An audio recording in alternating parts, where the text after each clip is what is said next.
bringing the people behind our food to life. Today we're going to talk about season extension, which is using various devices like the row cover fabric that you can see around me, cloches and cold frames, and unheated greenhouses to extend the growing season.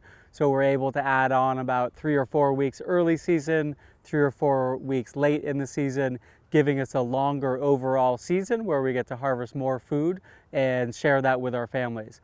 With row cover fabric, it's a spun polyester fabric and it's used in 2 ways. One right here is called floating row cover, and the idea is it's just laid down on the ground. Bricks or other devices are used to weight it down. There's a little bit of slack, so as the plant grows, it'll push the fabric up.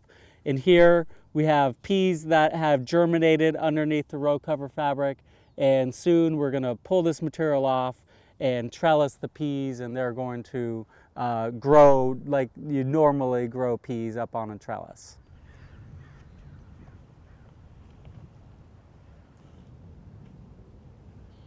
The other way to use row cover fabric is to use bows or hoops that help to support the fabric.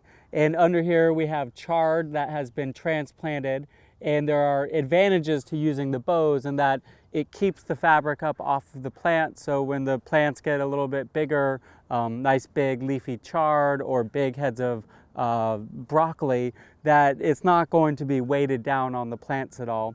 We also use this system for peppers and tomatoes and zucchini and cucumbers, all of which we transplant underneath row cover fabric and keep it covered for the first 4 to 6 weeks of growth. The plants will grow very quickly because it's 4 to 7 degrees warmer underneath the fabric, so it's an ideal situation for plants to grow readily. And then once the plants start to flower, we remove the row cover fabric and trellis them if they need to be trellised, and they would grow normally from there.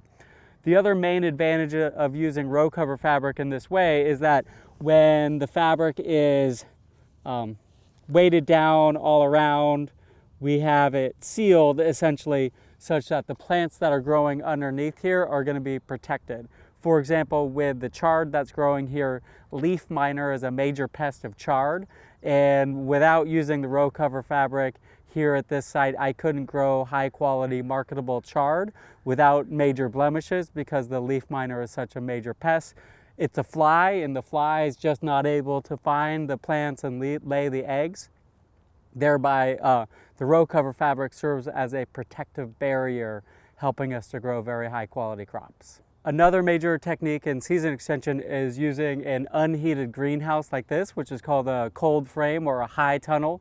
The idea with these is that it's not a traditional greenhouse. There's no mechanical heating or cooling, but what can happen is in here is 2 things. One is we use it to house our transplants for periods of time before they go into the field, and soon enough we will pull all the flats out of here and expose beds in here as well, so you can plant in the ground in cold frames, high tunnels like this, and that again is going to provide you with a degree of frost protection and a whole lot warmer temperatures.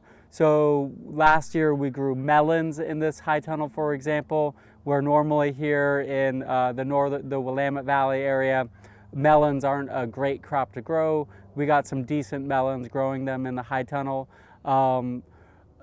With cold frames like this, you can also plant very late into the season. So for example, you could seed arugula in November and even December and get it germinated and growing.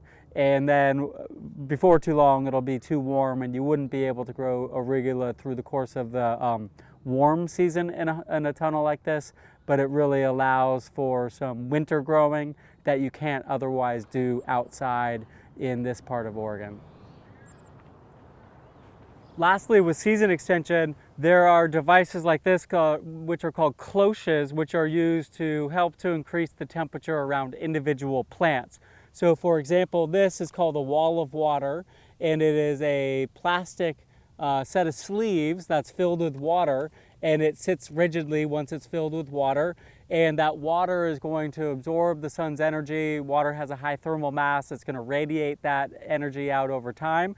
and keep the temperature up inside so that the tomato that we transplanted is going to be able to get a really strong start. It's also going to cut the wind and create really an ideal situation for this individual tomato plant to grow.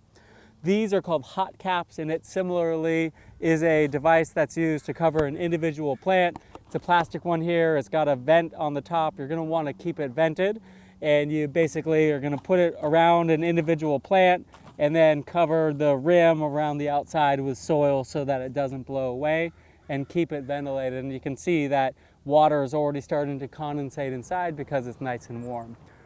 With the dome that's covering your plants, you're going to want to keep that on until the plants start to fill it in up to touch the surface on the top of it.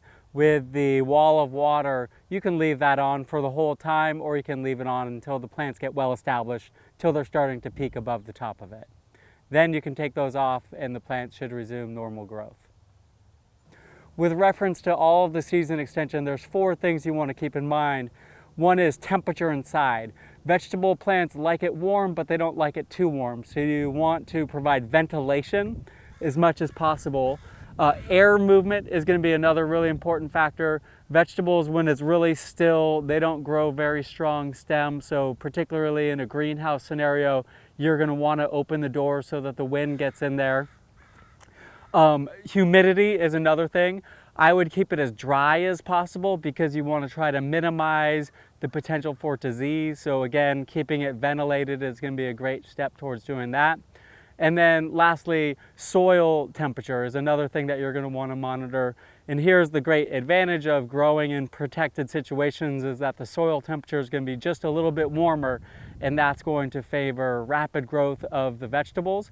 And it's also going to favor rapid growth of the weeds and the slugs as well. So you're going to want to be really careful of those things. With season extension, it's lots of fun, and it's a great way to extend your season to get a larger harvest for you and your family.